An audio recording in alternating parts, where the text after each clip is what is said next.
রাষ্ট্রায়ত্ত প্রতিষ্ঠান বাংলাদেশ শিপিং কর্পোরেশনের কেনা বাংলার প্রগতি জাহাজের ট্রায়াল চলছে চীনের জিনজিয়াং প্রদেশের বিখ্যাত জাহাজ নির্মাতা প্রতিষ্ঠান নানায়াং এর ইয়ার্ডে। 20 অক্টোবর লন্ডনে বিএসসির কাছে বাই পেপার হস্তান্তর হলো। সব আনুষ্ঠানিকতা শেষে 23 অক্টোবর জাহাজটি বুঝে পাওয়ার দিনে প্রতিদিন 20,000 মার্কিন ডলার হিসেবে ভাড়ায় নিযুক্ত হবে।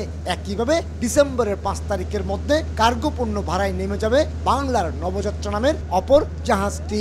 সেকেন্ড জাহাজটা ডেলিভারি ডেট এখন পর্যন্ত যেটা আছে ডিসেম্বর মাসের ফার্স্ট উইকে যখনই আমাদের ডেলিভারি করবে তার 1-2 দিনের মধ্যে এটাও বাণিজ্যিক ডিপ্লয়মেন্টে চলে যাবে।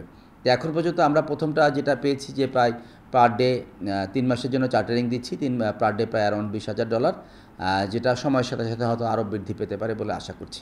এক সময় বিএসসির বহরে 38টি জাহাজ থাকলেও বর্তমানে আছে মাত্র 5টি। এই দুটি যুক্ত হলে সংখ্যা বেড়ে দাঁড়াবে 60টি। তবে এর কোনোটি পণ্য নিয়ে বাংলাদেশের জলসীমা কিংবা চট্টগ্রাম বন্দরে আসছে না। এক্ষেত্রে বাংলাদেশের আমদানি পণ্য বহন করা হলে যেমন ডলার সাশ্রয় হতো, তেমনি প্রতি ট্রিপে দিনের আয় হিসেবে 30,000 মার্কিন ডলার ছাড়িয়ে যেত বলে মত শিপিং বিশেষজ্ঞদের।